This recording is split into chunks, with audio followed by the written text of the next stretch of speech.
Hello, you guys. Let's look at ratios and rates today. Okay, a ratio is just when we compare one number to a second number. Okay, but the units have to be the same or they don't have any units at all. Okay, so I would write it as A over B, or I could write it as A compared to B, or I could write it A with a colon B. Okay, those are the three ways I could write it. And so here it says writing ratios, and they show you A to B, A with a colon B, or A over B. Okay, so look at example 1. In a recent baseball season, the Anaheim Angels, shows you how old this is, okay, played 81 home games. Anaheim won 54 of those games and lost 27. Write the ratios in three ways. Okay, take a look at A. They want us to compare the number of losses to the number of wins. So I put 27 losses over 54 wins. Well, then I could just write it as 27 over 54, and I could reduce. The greatest common factor is 27, so I divided that out, and I got 1 over 2. So the three ways I could write this is as a fraction, 1 over 2. I could write it 1 compared to 2, and I could write it 1 with a colon 2.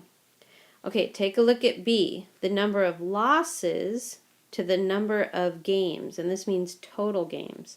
So that'd be 27 losses over the total of 81 games. So I could write it as 27 over 81, and again the greatest common factor is 27, so I divided that out, and I got 1 over 3.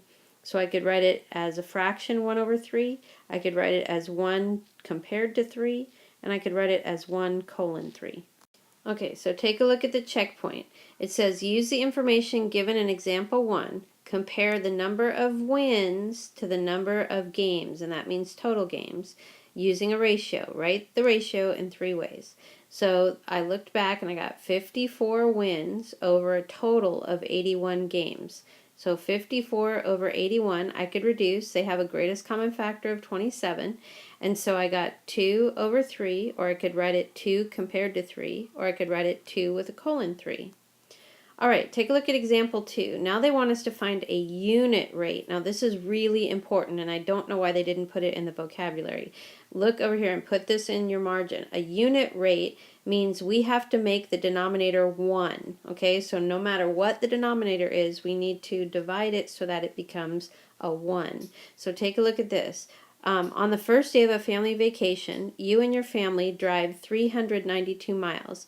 The amount of gasoline used is 16 gallons. What is the average mileage per gallon? So they want miles on top, gallons on the bottom. So first, they tell you we want to write comparing the miles on top to the gallons on the bottom. And then we have to write it so that the denominator is 1. Okay, so I put 392 miles on top and 16 gallons on the bottom. And now I want to make sure that this denominator becomes a 1. So I have to divide both the top and the bottom by 16. And I see I just made a little mistake here. Let me add that. So, all right. So we're going to divide the top and the bottom by 16. So that would give us, and I showed my work over here, okay, you should show your work in the margin. So that gave me 24.5 miles over 1 gallon. Okay, so I ran out of room, but this is how we would write the answer. We would say 24.5 miles per gallon. We would write it like a phrase. And when you write rates and unit rates, you must put the labels on. Otherwise, I have to mark you wrong. Okay, so be very careful with that. So look at the checkpoint. Find the unit rate. So number 2, they have 220 miles over 4 hours. And a unit rate means make the denominator 1. So I'm going to divide both the top and the bottom by 4. So that gave me 55 miles on top over 1 hour. Well, we wouldn't write it like that. We would say 55 miles per hour. But if you've been on any street and you look at the sign, that's where they use that MPH. So it would be 55 miles per hour. Now you can use MPH to represent miles per hour. That's fine. Okay, take a look at number 3. We have $115 on top over 5 people on the bottom. Well, we have to make the denominator 1, so we have to divide the bottom and the top by 5. So that gave me $23 on top and 1 person on the bottom. So we would say $23 per person, and you have to label it to get full credit. Okay, so look at example 3 with me. The amount of water used in a certain home is 728 gallons per week. Write this rate in gallons per day. All right, so we're going to have to change from a week to a day. So take a look here. They told us that they used 728 gallons of water in 1 week. So I wrote it like a fraction, 728 gallons over 1 week.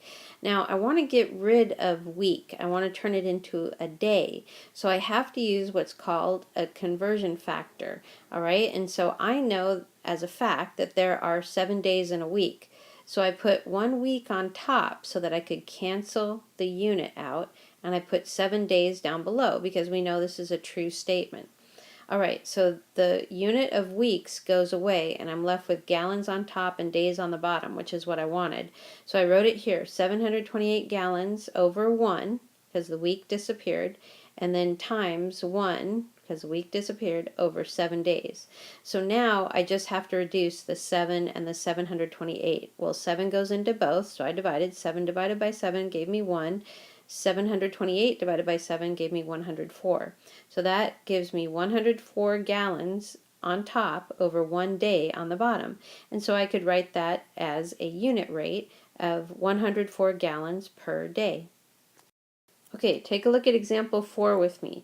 Lightning strikes occur about 100 times per second around the world.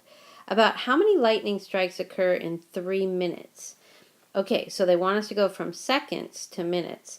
So the first thing we want to do is express the rate 100 lightning strikes per second in the number of strikes. I keep wanting to say strikes. The number of lightning strikes per minute.